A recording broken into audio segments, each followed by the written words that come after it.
यदि आपको मैथमेटिक्स से डर लगता है तो चिंता करने की जरूरत नहीं है दोस्तों। आज से हम आपको ऐसे ऐसे टिप्स और ट्रिक बताएंगे जिसको देखकर आप आसानी से कोई भी मैथमेटिक्स का क्वेश्चन चुटकियों में आप हासिल कर सकते हैं। यदि मैथमेटिक्स का डर लगता है तो हमारे चैनल को जरूर सब्सक्राइब करके रख लीजिएगा। मैथमेटिक्स से आप डरने की जरूरत नहीं, नहीं रीजनिंग से, किसी भी सब्जेक्ट से कोई आपको डरने की जरूरत नहीं। आपका ये चैनल जो है आप सभी के लिए हित पर बनाया गया है दोस्तों। यहाँ पर हम आपको देते हैं मैथ और रीजनिंग और जीके की वैसे क्वेश्चन जो आप सभी के एग्जामिनेशन में पूछने वाले। तो चलिए आज का सेक्शन का स्टार्ट करते हैं और आपको बताते हैं। तो सबसे पहला क्वेश्चन आपके स्क्रीन पर दोस्तों आ चुके हैं, जैसे कि आप सभी देख पा रहे हैं। लिखे गए एक नियोक्ता है, ठीक है, एक नियोक्ता जो है अपने कर्मचारियों की संख्या 9:8 के अनुपात में कम कर देता है। क्या कर देता है? कम कर देता है। तथा उनकी मजदूरी में 14:15 के अनुपात में बढ़ा देता है। उनकी कुल मजदूरी के बिल में क्या फासला आएगा, क्या डिफरेंट आएगा, जो प्रारंभ में 1890 रुपया जो है रुपये थी। यानी कि दोस्तों कह सकते हैं कि पहले जो है 9 कर्मचारी थे। पहले कितने कर्मचारी थे?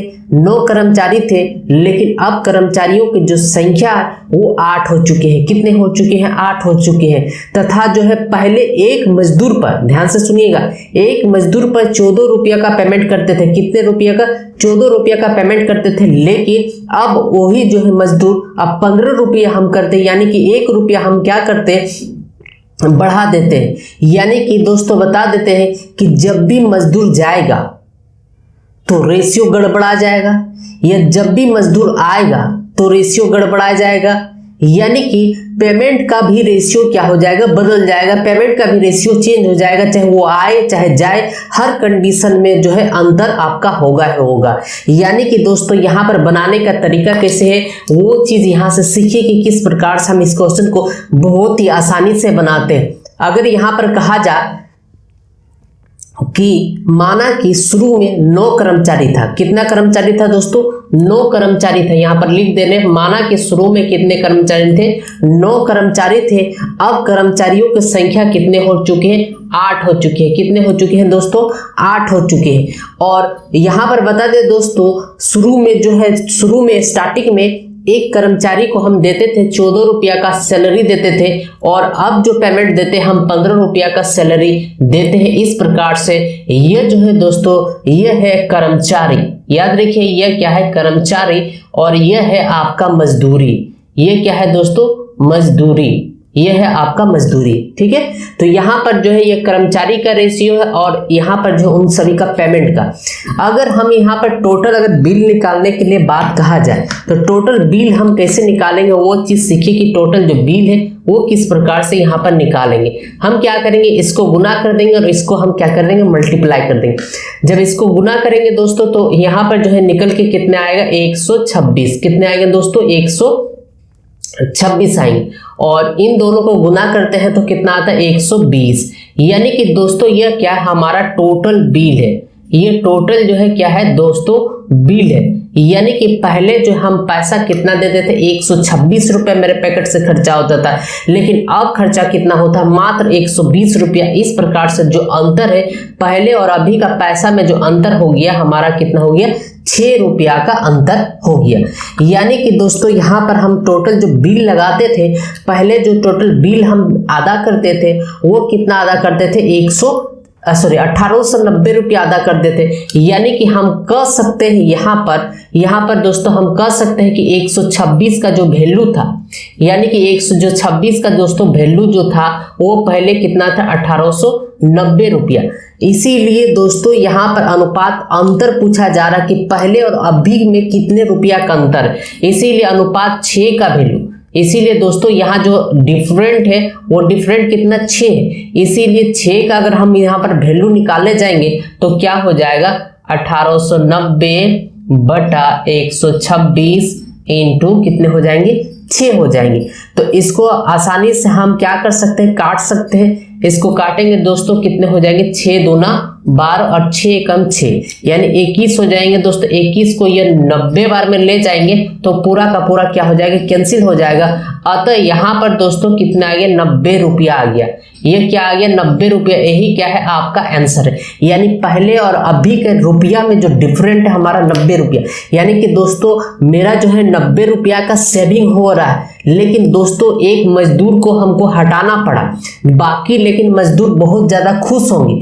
क्यों खुश होंगे, कि बाकी मजदूर बोलेंगे अच्छा हुआ वो जो है चला गया था, कम से कम 1 रुपया तो हमारा बढ़ा, क्योंकि पहले 9 मजदूर था तो हम 14 रुपया ही पेमेंट कर पाते थे, लेकिन अब 1 मजदूर को कम कर दिए तो सैलरी भी बढ़ गया। तो जो 15 जो मजदूर है, सॉरी जो 8 जो मजदूर है, वो 8 मजदूर बोल ही रहा होगा कि ठीक ही हुआ 1 चला गया, कम से कम 1 रुपया तो मेरा सैलरी बच चुका, 1 रुपया सैलरी तो मेरा बढ़ा। यानी कि दोस्तों अभी कितना देना पड़ रहा है पैसा, अभी मात्र 1800 रुपया पैसा देना पड़ रहा है, क्योंकि 1890 रुपया हम पहले चुकाते थे, अभी हमको जो है 1800 रुपया देना पड़ रहा है। लेकिन आपको पूछा जा रहा था कि कितना पैसा हमारा बच रहा है, यानी कि पहले और अभी का अंतर, तो अंतर पूछा जा रहा है, इसीलिए यहीं पर 90 रुपया। अगर पूछा जाता है कि अभी हम कितना पेमेंट करते हैं तो 1890 माइनस 90 रुपया करते हैं, यानी 1800 आता, तो वो क्या हो जाता, सही आंसर हो जाता। तो आई होप दोस्तों इस क्वेश्चन को आप सभी बेहतरीन तरीके से समझ सके। चलिए बढ़ते हैं आगे और अगली क्वेश्चन आपकी स्क्रीन पर आने वाली है। जैसे कि देख पा रहे हैं दोस्तों स्क्रीन पर अगली जो क्वेश्चन यहाँ पर आ चुके हैं। क्वेश्चन में लिखा है कि 400 रुपया को कितने धन है, 400 रुपया को 4 आदमी 5 औरत और 6 ठो लड़का में डिस्ट्रीब्यूट करना है। कहा जा रहा है एक आदमी, एक औरत तथा एक लड़के का जो हिस्सा का जो रेशियो है वो रेशियो दिया गया है 9:8:4 दिया गया है। तो पूछा जा रहा है कि बताइए कि एक आदमी का जो हिस्सा है वो कितना होगा। बिल्कुल भी आसान है, चिंता करने की जरूरत नहीं, सिर्फ स्टेप को फॉलो करिए और देखिए कैसे बनाया जाए। सबसे पहले कौन कौन है वो चीज यहाँ पर देखते हैं। पहले क्या है दोस्तों, 4 आदमी है तो 4 मैन लिखेंगे, अनुपात देंगे। उसके बाद 5 ठो क्या है, ओमेन है तो 5 ओमेन लिखिए। और उसके बाद 6 ठो क्या है दोस्तों, 6 गो बॉयज है, जो 6 बॉयज हम यहाँ पर लिख दिए। अब इन सभी का जो है हिस्सा पूछा जाए, इन सभी का जो है दोस्तों कहा जा रहा है कि एक आदमी और एक औरत जो है इन सभी का जो हिस्सा है वो हिस्सा का अनुपात बताया जा रहा है कि आदमी का जो हिस्सा है दोस्तों कितना है, 9 है, और वोमेन्स के लिए कितने हैं दोस्तों, 8 है, और बॉयज के लिए जो हिस्सा जो दिया गया है वो हिस्सा कितना है, 4 है। तो इस प्रकार से हम क्या किए, सभी का हिस्सा जो है जितना जितना हिस्सा था वो सभी का सभी हिस्सा को हम क्या किए, यहाँ पर राइट डाउन कर दिए। अब यहाँ पर दोस्तों 4 आदमी को एक को 9 रुपया देते हैं तो टोटल को कितना देंगे, 36 रुपया देंगे। 36 क्या आ जाएगा, रुपया देंगे, यानी कि इन दोनों को मल्टीप्लाई कर देंगे तो कितना आ जाएगा, यहाँ पर हमारा 36 आ जाएगा। फिर उसी प्रकार से इसको जब हम गुना करेंगे तो 8 बचे कितना हो जाएगा दोस्तों, 40 हो जाएगा। फिर 6 चौके कितने हो जाएंगे, 24 हो जाएंगे। इस प्रकार से सभी का रेशियो दे दिया गया है। और यहाँ पर दोस्तों कहा जा रहा है कि इसका जो पैसा है वो टोटल धन जो हमको दिया है 400 रुपया हमें प्राप्त हुआ है। तो पूछा जा रहा है एक आदमी का जो हिस्सा है वो कितना होगा, यही आपसे जो है पूछा जा रहा है। यानी कि दोस्तों 4 आदमी को हम पैसा कितना देंगे, 36 रुपया देंगे। ठीक है, ध्यान से देखिएगा यहाँ पर कैसे बनाते हैं। ठीक है, 4 मैन, यानी कि दोस्तों 4 मैन का जो वैल्यू है, ठीक है, 4 मैन का जो वैल्यू है वो कितना है, 36 रुपया है। ठीक है, तो एक मैन का हमको वैल्यू जो है निकालना पड़ेगा। एक मैन का जो वैल्यू है दोस्तों कितना होगा, एक मैन का अगर हमको वैल्यू निकालना है तो कैसे निकालेंगे, यहाँ पर ध्यान से सीखिएगा किस प्रकार से निकालेंगे। लेकिन दोस्तों यहाँ पर एक चीज को ध्यान रखिएगा, सबसे पहले कैसे बनाएंगे वो चीज यहाँ पर सीखिएगा। चारों मैन का जो है अनुपात कितना है, 36 है, तो 36 है तो 36/100 इंटू 400 होगा। 36/100, 36/100 कैसे होगा वो चीज सीखिए, क्योंकि इसको तीनों को अगर हम जोड़ेंगे तो 100 आएगा। और धन कितना था हमारा, 400 था। धन कितना था, 400 था। अब यहाँ पर हम इसको क्या करेंगे, इसको कैंसिल आउट कर देंगे। तो कैंसिल आउट करेंगे दोस्तों तो 36 चौके कितना हो जाएगा हमारा, 144। 36 चौके हो जाएगा हमारा 144, यानी 4 आदमी का जो है रुपया वो कितना मिलेगा, 144 रुपया मिलेगा। ठीक है, कितना मिलेगा 144 रुपया मिलेगा।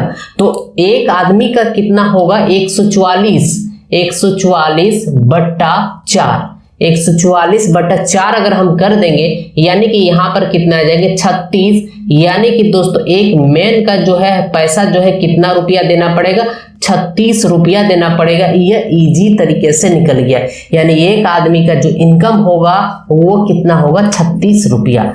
आई होप इस क्वेश्चन को भी आप सभी बेहतरीन तरीके से समझ गए। अगर नहीं समझे तो कमेंट बॉक्स आप सभी के लिए खाली पड़ा हुआ, जल्दी से आइए और भर दीजिए। मिलते हैं अगले क्वेश्चन के साथ। चलिए बढ़ते हैं अगले क्वेश्चन में।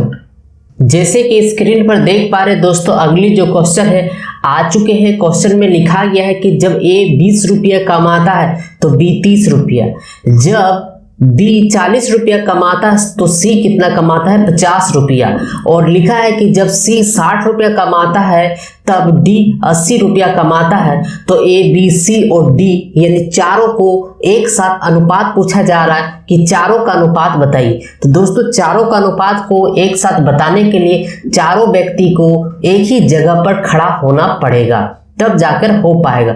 तो चलिए दोस्तों चारों को यहाँ पर नामांकन करते हैं और फिर बताते हैं। तो सबसे पहले जो चारों व्यक्ति हो, चारों व्यक्ति को हम एक साथ खड़ा करने का कोशिश करेंगे। ए अनुपात बी अनुपात सी अनुपात डी, चारों को अनुपात को हम लिखते। यहाँ पर दोस्तों अंतिम में सभी का वैल्यू में 0 0 लगा हुआ है, तो वैल्यू को छोटा करने के लिए सभी से हम 0 क्या करेंगे हटा देंगे, यानी 20 रुपया के जगह पर सिर्फ 2 रुपया मानेंगे और 30 रुपया के जगह पर सिर्फ 3 रुपया मानेंगे और 40 रुपया के जगह पर सिर्फ 4 रुपया मानेंगे। ठीक है, तो हम 0 वैल्यू को सभी से हटा दे रहे हैं। याद रखिएगा जब सभी से कटेगा तभी हटाइएगा, अदरवाइज किसी में 20 रुपया है, किसी में 25 रुपया, किसी में 23 रुपया, तब आप नहीं कर सकते। लेकिन यहाँ पर जो वैल्यू सभी के अंतिम में 0, इसीलिए इस क्वेश्चन में हम 0 को हटा पा रहे, अदरवाइज हम इसमें नहीं हटाते। ठीक है, तो यहाँ पर क्वेश्चन में कहा गया था जब ए 20 रुपया कमाता है तो बी 30 रुपया, यानी कि हम यहाँ पर लिखेंगे 2 लिखेंगे दोस्तों, और यहाँ पर लिखेंगे कितना लिखेंगे 3 लिखेंगे। ठीक है, यहाँ पर कितने लिखेंगे 3 लिखेंगे। फिर क्या कहा जा रहा है ध्यान से देखिएगा, जब बी 40 रुपया कमाता है यानी बी क्या होगा 40 रुपया, तो इसके नीचे में लिखेंगे, ऐसा नहीं कि यहीं पर लिख देंगे। इस चीज को खाली खास ख्याल रखिएगा। उसके बाद क्या कहा गया, जबकि सी 50 रुपया, यानी यहां पर रेशियो लगाएंगे यानी यहां 5 रुपया लिखेंगे, 50 नहीं बल्कि 5। फिर क्या कहा जा रहा, जब सी 50 रुपया कमाता है, जब सी कितना कमाता है 50 रुपया, ठीक है, तब सी 50 रुपया कमाता है। फिर लिखा हुआ जब सी 60 रुपया कमाता है, सी कितना कमाता है, जब 60 रुपया कमाता है यानी 6 रुपया कमाता है, तब डी जो है कितना कमाता है 80 रुपया, यानी कि यहाँ पर अनुपात कितने होंगे 8 होंगे। अब इस प्रकार से इसको क्या करेंगे दोस्तों, हम इसको सॉल्व करेंगे। कैसे सॉल्व करेंगे देखिएगा, इसको कैसे एक ही लाइन में डायरेक्टली लगाते हैं दोस्तों। ऐसे मैथमेटिक्स बहुत सारा तरीका है आप रेशियो निकालने के लिए, सभी व्यक्ति को एक साथ खड़ा करने के लिए, लेकिन जो सबसे आसान है ना वही तरीका हम यहाँ पर आपको अपना रहे हैं, वही ट्रिक हम यहाँ पर ले रहे हैं। इस चीज को ध्यान रखिएगा आप। ठीक है, सबसे पहला स्टेप ध्यान से सीखिएगा। सबसे पहले ये तो 3 है, इस 3 को हम क्या करेंगे इसके साथ मल्टीप्लाई करेंगे। तो 3 × 5 15, अब 15 8 कर लीजिए, सॉरी यहाँ पर दोस्तों इसको छोटा कर सकते हैं, ध्यान देखिए इसको आप छोटा काट के कर सकते हैं, क्योंकि यहाँ पर देखिए दोस्तों यह कट रहा है, तो ये 3 और इसको 4 में इसको काट देते हैं, इसको छोटा कर देते हैं, इसको 3 बना देते हैं ताकि मेरा वैल्यू जो है छोटा हो जाए, इसको 4 बना देते हैं। अब यहाँ पर 5 और 4, ठीक है, इसको यहाँ पर 4 यानी 3 × 5 15, 15 चौके कितना हो जाएंगे 60, कितने हो जाएंगे दोस्तों 60। यहाँ पर हम क्या करेंगे 60 लिख देंगे। ठीक है, 60 यहाँ पर लिख देंगे, फिर रेशियो का साइन नहीं। अब अगली स्टेप देखिएगा, अगली स्टेप में क्या हो रहा है दोस्तों, यहां से ध्यान से समझिएगा। फिर से अगली स्टेप में फिर से इसको हम क्या करेंगे इसके साथ मल्टीप्लाई करेंगे, 5 × 15। अब यहां पर इसके साथ मल्टीप्लाई करेंगे, इसका वैल्यू खत्म। ठीक है, 5 × 15, अब 15 × कितने हो जाएंगे 45, 15 × कितने हो जाएंगे दोस्तों 45। ठीक है, 15 × हमारा हो गया 45। अब देखिए आगे वैल्यू देखते हैं, अगला क्या, अगला स्टेप कैसे लेते हैं, बहुत इजी है, बस थोड़ी सी प्रैक्टिस का जरूरत है, डायरेक्ट आंसर मिल जाए। इसको इसके साथ मल्टीप्लाई करना है, तो 3 चौके 12, 3 चौके 12 हो चुका है दोस्तों। उसके बाद इसको इसके साथ फिर से मल्टीप्लाई कर दीजिए, 3 चौके 12 और 12 तिया कितने हो जाएंगे 36, कितने हो जाएंगे 36 हो जाएंगे। फिर अगली स्टेप में लेते हैं, नेक्स्ट स्टेप जो है क्या है, यहाँ पर 2 है तो 2 को फिर से इसके साथ मल्टीप्लाई करेंगे तो 2 दूना कितने हो जाएंगे 4, ठीक है 4 हो जाएंगे दोस्तों, 4 दूना कितने हो जाएंगे 8, 4 दूने कितने हो जाएंगे 8 हो जाएंगे और फिर को इसके साथ 3 से फिर से मल्टीप्लाई कर दीजिए तो 8 तिया कितने हो जाएंगे 24, 8 तिया 24। अब इन यहाँ पर क्या है, सभी का रेशियो एक साथ, यानी कि ये हुआ A का रेशियो, ये हुआ B का रेशियो, ये हुआ C का रेशियो, ये हुआ D का रेशियो। अब यहाँ पर सभी व्यक्ति को हम क्या किए, एक साथ खड़ा कर दिए। अब यहाँ पर देखना है कि क्या इन सभी संख्या को कटने वाले हैं या नहीं। दोस्तों ये सारे संख्या जो कट जाएगी, जैसे कि स्क्रीन पर देख पा रहे सभी संख्या कटेगी, किससे कटेगी, वो चीज से। इसका कितना हो जाएगा 8 हो जाएगा और ये कितना हो जाएंगे दोस्तों 12 हो जाएंगे और ये कितने हो जाएंगे 15 हो जाएंगे और ये कितने हो जाएंगे 20 हो जाएंगे। यानी सभी संख्या 3 से हम यहाँ पर काट दें, 8 तिया 24, 12 तिया 36, 15 तिया 45, 20 तिया 60, 3 से सभी संख्या को यहाँ पर जो है कट चुका है। यही क्या हो गया आपका सही रिजल्ट आ चुका है, यही क्या है आपका सही आंसर। यानी कि चारों व्यक्तियों का जो रेशियो है, A का रेशियो, B का रेशियो, C का रेशियो एंड D का रेशियो, चारों का रेशियो यहाँ पर आ चुका है। तो इस तरह से इन सभी क्वेश्चन को थोड़ी सी प्रैक्टिस करने के बाद आप आसानी से और बेहतरीन तरीके से इस क्वेश्चन को बना सकते हैं। तो चलिए मिलते हैं अगले क्वेश्चन में। जैसे कि स्क्रीन पर दोस्तों देख पा रहे हैं अगली क्वेश्चन यहाँ पर आ चुके हैं। क्वेश्चन में जो है लिखा गया है, जनवरी में रबी की कमाई, जनवरी महीना चल रहा है जिसमें रबी की कमाई जो है कहा जा रहा है कि बाकी महीनों से जो है कमाई क्या हो रही है, दोगुनी हो जाती। तो बताइए कि पूरे वर्ष की कमाई का कितना भाग वो जनवरी में सिर्फ कमाता है। ठीक है, याद रखिएगा कहा जा रहा है जनवरी में रबी की कमाई बाकी प्रत्येक महीनों से डबल हो जाती है। तो पूछा जा रहा है कि बताइए कि पूरा एक साल का कितना भाग वो सिर्फ और सिर्फ जनवरी में कमाता। अगर प्रत्येक महीना, याद रखिएगा, यदि प्रत्येक महीना 10 रुपया कमाता है, कितना रुपया 10 रुपया कमाता है, तो जनवरी में कितना कमाएगा 20 रुपया। तो एक साल में कितना कमाएगा 11 इंटू 10 प्लस 20 यानी 130 रुपया वो कमाएगा। ठीक है, अब इसको इजी तरीके से समझते हैं। मान लेते हैं रबी का जो है प्रत्येक महीने की कमाई जो है एवरी मंथ का कमाई, ठीक है, एवरी मंथ का जो कमाई है वो कितना 1 रुपया है। कितना है दोस्तों 1 रुपया है। और जनवरी में कितना कमाएगा, सिर्फ जनवरी महीना में, सिर्फ जनवरी में कितना कमाएगा डबल, यानी 1 इंटू 2 यानी कि वो कितना कमाएगा 2 रुपया कमाएगा। इसीलिए पूरा ईयर्सली इनकम कितना हो जाएगा दोस्तों, ईयर्सली इनकम कितना होगा ये चीज सीखिए। 11 महीना में 11 रुपया कमाएगा, ठीक है, 11 महीना में 11 रुपया कमाएगा, लेकिन जनवरी महीना में कितना कमाएगा 2 रुपया कमाएगा प्लस 2 रुपया। ये जो है जनवरी का कमाई 11 महीना, हर एक महीना 1-1 रुपया, तो 11 महीना में 11 रुपया और प्लस जनवरी में 2 रुपया, यानी 11-2 कितना हो जाएगा 13 रुपया। ये 13 रुपया कमाएगा पूरा एक साल में।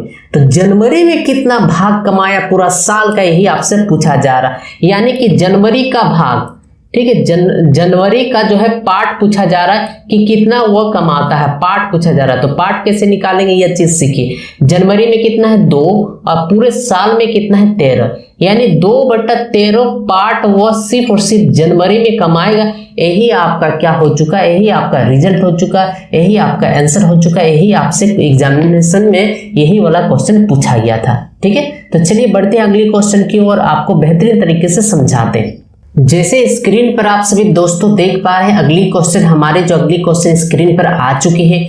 लिखा हुआ है कि किसी वर्ग में 1/3 विद्यार्थी क्या है, किसी विद्यालय में जो है किसी वर्ग में 1/3 विद्यार्थी पिकनिक के लिए पटना जाना चाहते हैं तथा 1/2 भाग जो विद्यार्थी हैं वो कहाँ जाना चाहते हैं, गया जाना चाहते हैं, तथा बाकी सब क्या है न्यूट्रल है, उदासीन है, यानी कि उसे कोई मतलब नहीं है कि कहाँ जाना चाहते हैं कहाँ नहीं जाना चाहते हैं, उसे कोई फर्क नहीं पड़ रहा है, यानी कि उदासीन न्यूट्रल। ठीक है। यदि उदासीन विद्यार्थियों की संख्या गया जाने वाले विद्यार्थियों की संख्या से 10 कम है तो पटना जाने वाले विद्यार्थियों की संख्या कितनी होगी, यही आपसे पूछा जा रहा है। देखिए कि कैसे इस क्वेश्चन को बहुत ही आसानी से बनाते हैं।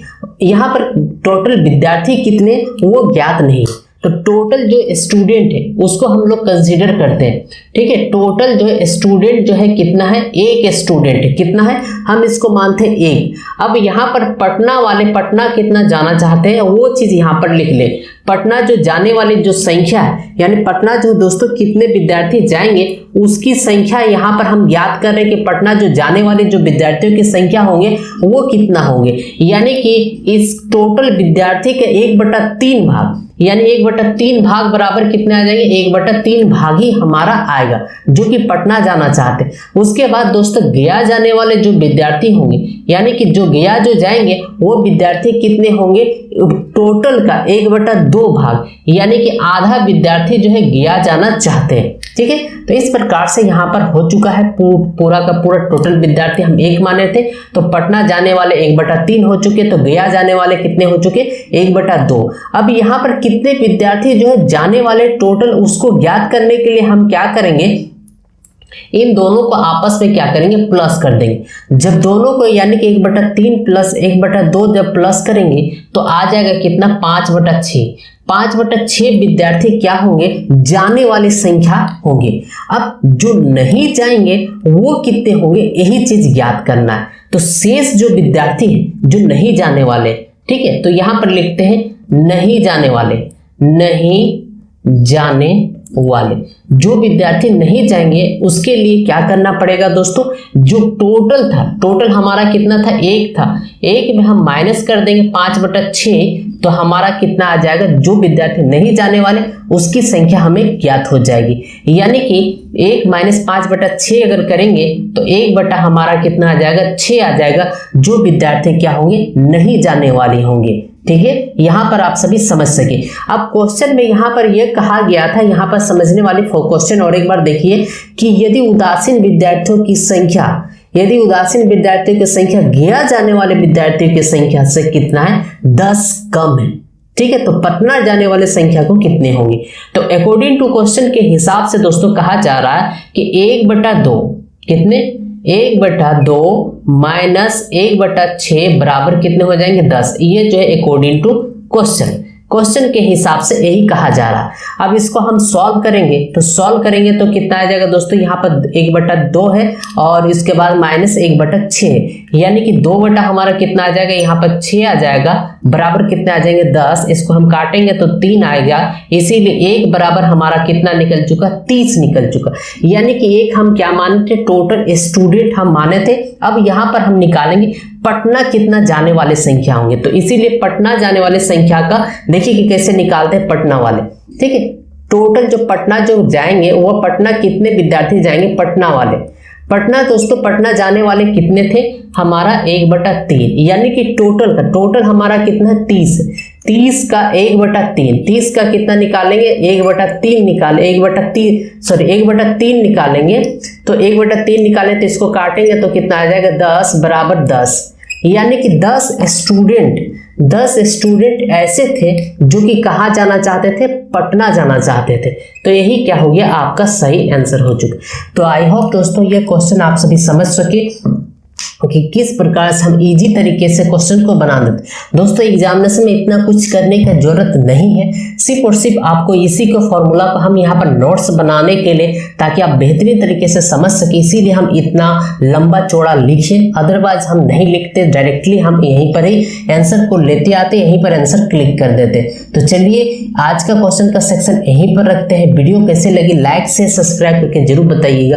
अगर आपने हमारे चैनल को सब्सक्राइब नहीं किया है तो जरूर सब्सक्राइब करिएगा। मिलते हैं दोस्तों अगली वीडियो के साथ, अगली जानकारी के साथ। वीडियो देखने के लिए बहुत बहुत धन्यवाद। Thanks for watching.